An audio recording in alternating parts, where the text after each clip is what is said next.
देखिए, जीवन जीने में, संसार में रहने में दिक्कत नहीं है अगर आप सच जानते हुए रह रहे हैं। और सच क्या है? सच क्या है?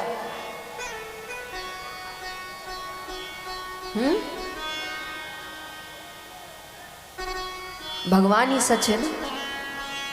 संसार सच है नहीं, रिश्ते नाते सच है नहीं, ज्यादा समय तक रहेंगे नहीं।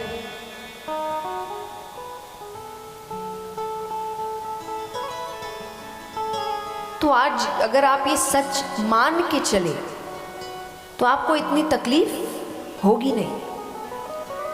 किसी ने बड़ी सुंदर बात कही है कि जब जिंदगी ही पूर्ण समय तक साथ नहीं देती तो शिकायत केवल मनुष्यों से क्यों? आपकी जिंदगी कौन सा हमेशा आपका साथ दे रही है? ये तो आपकी जिंदगी है, आपका शरीर है, आपके भाव है, आपका मन है, यही आपका साथ नहीं देता। तो सिर्फ इंसानों से हम इतनी शिकायत क्यों करते कि उसने मेरा साथ नहीं दिया? आप खुद अपने आप का कितना साथ दे रहे हैं? जितना व्यक्ति खुद को गलत समझता है उतना तो दुनिया उसको समझती भी नहीं, हाँ कि ना? जितना व्यक्ति खुद अपना बुरा सोच रहा है उतना तो दुनिया भी नहीं सोच रही। कई बार कहा जाता है कि काश आप अपने आप को किसी और की नजर से देख पाते तो आपको पता चलता कि कितने आपको देखकर सोच रहे हैं कि मुझे वो करना है जो ये कर रहा है। इतनी हिम्मत मुझे चाहिए। बहुत होते हैं जो आपको दूर से देख रहे हैं। और जीवन में कई बार आपके आसपास वाले आपकी तारीफ इसीलिए नहीं करते कि इसीलिए नहीं, वो आपसे जलते हैं ना। उनको इस बात से तकलीफ है कि जो आप कर रहे हैं वो उन्हें करना था, जो आपके पास है वो उन्हें चाहिए था पर वो कर नहीं पाए। उनको इस बात से तकलीफ है। आपसे कोई दुश्मनी नहीं है। तो कई बार ऐसे लोगों के लिए तो क्या भाव होने चाहिए कि भगवान इनको भी खुशी दो। याद रखिए, एक सुखी व्यक्ति, एक संतुष्ट व्यक्ति, एक खुश व्यक्ति कभी भी किसी और के बारे में बुरा नहीं कहता, कभी भी नहीं। जो अंदर से कुड़ रहा है ना, जिसके खुद के जीवन में कुछ सही नहीं चल रहा, खुद के काम नहीं बन रहे, खुद से कुछ हो नहीं पा रहा, उसको सबसे तकलीफ होगी। वो सब में कमियां निकालेगा क्योंकि वो अंदर से खुद खुश नहीं है। और जो खुश होगा उसको सब अच्छे लगते हैं, उसको दुनिया अच्छी लग रही है। तो अगर अगली बार कोई आपको देखकर कुछ गलत कहे, क्रोध करने की बजाय कहना, भगवान इसको भी काम दे दो, इसको भी सुखी कर दो, हाँ कि ना? अरे आप अपने जीवन में व्यस्त होंगे तो कहाँ समय मिलेगा किसी और को देखने का? जो व्यस्त नहीं है, जिनके पास काम नहीं है, वो 10 को देख रहे हैं ना, वो काम ढूंढ रहे हैं। यहाँ पे कई मोहल्ले में अंकल आंटी होते हैं ना, तो ये एक उम्र के बाद ही ऐसे बनते हैं जब ये हर जगह कान लगाते हैं। क्यों? क्योंकि अब काम है नहीं तो ये बाकी घरों में काम ढूंढ रहे हैं, किसके घर में क्या चल रहा है, किसके कले हो रहे हैं, किसके कले करवाएं। तो इसका अर्थ क्या है? काम नहीं है। यही आप देखिए, जिनके पास भरपूर काम है उसके पास समय ही नहीं। उससे पूछो मोहल्ले में क्या चल रहा है, उसको पता नहीं, उसको अपने घर का नहीं पता ठीक से, वो इतना व्यस्त है। तो अगली बार कोई आपके साथ ऐसा करे तो क्रोधित होने की बजाय क्या कहना, भगवान इसको भी ठीक कर दो, काम दे दो इसको। इससे एक तो आपको क्रोध नहीं आएगा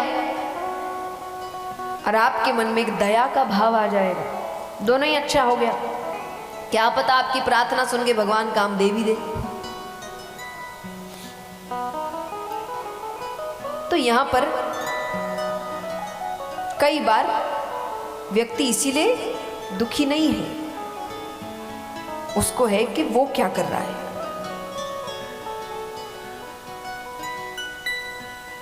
तो आप अगर ये सच जान के कि हम यहाँ पर बस क्रीड़ाएं करने आए हैं, हर कोई हमेशा साथ देने वाला नहीं है, ये जान के जीवन जियो, जीवन जियो जान के। एक कहानी सुनाती हूँ।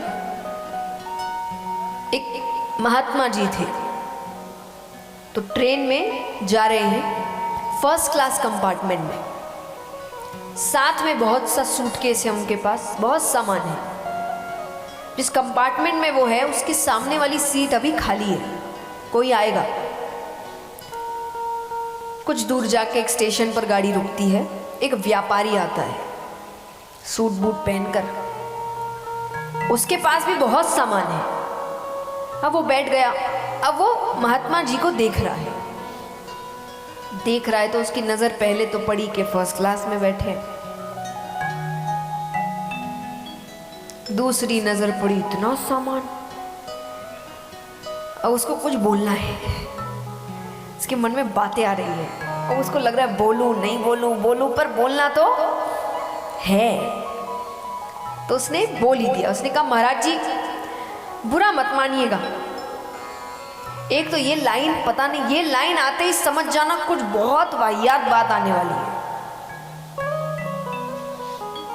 लोग गंदी से गंदी बात कर देते हैं, बस ये आगे लगा के बुरा मत मानना, नहीं मानेंगे, बुरी बात होगी तो मानेंगे। ये लाइन बोल देने से बुरी बात अच्छी नहीं बन जाती, बुरा मत मानिएगा। ये लाइन बोलते ही समझ जाना ये कुछ ना कुछ वहीं रोक दो कि नहीं चुप, हम मानेंगे, नहीं बोलना। अगली बार कोई भी आपको बोले ना कभी कि बुरा मत मानना, मैं भाई नहीं मानेंगे, बहुत बहुत ज्यादा बुरा मान जाएंगे हम, रिश्ते खराब हो जाएंगे, अब सोच के बोलो।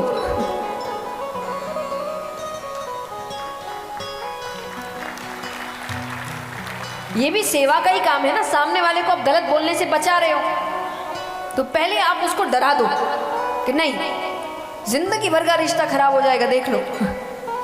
अब तुमको लगता है बोलना चाहिए तो बोलना, कुछ भी बोल रहे हैं, कुछ भी। तो उसने भी कहा कि महाराज जी बुरा मत मानिएगा, पर आप में और मुझ में सिर्फ कपड़ों का ही अंतर है। तो महाराज जी ने कहा क्या मतलब? बोले देखिए फर्स्ट क्लास में मैं भी बैठा हूं, फर्स्ट क्लास में आप भी बैठे, सामान मेरे पास भी है, सामान आपके पास भी है, तो कपड़ों का ही अंतर हुआ ना। महाराज जी समझ गए कि बहुत होशियार बन रहा है, इसको बताता हूं मैं। ज्ञानी व्यक्ति हर वक्त नहीं बोलते, समय देखकर बोलते हैं, पर जब बोलते हैं सटीक बोलते हैं। कुछ दूर बाद एक स्टेशन पर गाड़ी रुकी। अब गाड़ी यहाँ पे थोड़ी देर के लिए रुकने वाली थी, तो महाराज जी ने उससे कहा कि चाय पियोगे? उसने कहा हाँ चलिए। तो ट्रेन से उतरते हैं, चाय की दुकान थी, स्टेशन पे बैठ गए, दोनों चाय पी रहे। अभी भी महाराज जी शांत है, कुछ बोल नहीं रहे। अब जैसे ही ट्रेन के चलने की सीटी बजती है, सीटी बजती है तो खड़ा हुआ व्यापारी, खड़े होते ही महाराज जी ने उसका हाथ पकड़ लिया। महाराज जी कहे तुम ट्रेन में कुछ कह रहे थे कि मुझ में और तुम में ज्यादा अंतर है नहीं, क्या बोल रहे थे मैं समझा नहीं। अरे वो कहे ये सब बातें बाद में, ट्रेन चली जाएगी। बोले स्टेशन है, यहाँ ट्रेन जाती है, दूसरी आती है, फिर वो भी जाती है। अरे मेरा सामान अंदर रखा है। सामान तो मेरा भी रखा है, तुम बात बताओ ना क्या कह रहे थे। अब वो बार बार कह रहा है अरे नहीं अरे नहीं अरे नहीं। महाराज जी मानने को तैयार नहीं। उतने में गाड़ी हल्की सी चलना, यहाँ उसने हाथ छुड़ाया, छुड़ा कर वो कहे मैं समझ गया आप मुझे क्या बताने की कोशिश कर रहे हैं। हम दोनों में एक ही अंतर है, फर्स्ट क्लास में मैं भी बैठा हूँ, फर्स्ट क्लास में आप भी बैठे हैं, सामान मेरे पास भी है, सामान आपके पास भी है, पर आप जब चाहे उस सामान को छोड़ सकते हैं, मैं उस सामान को कभी नहीं छोड़ सकता।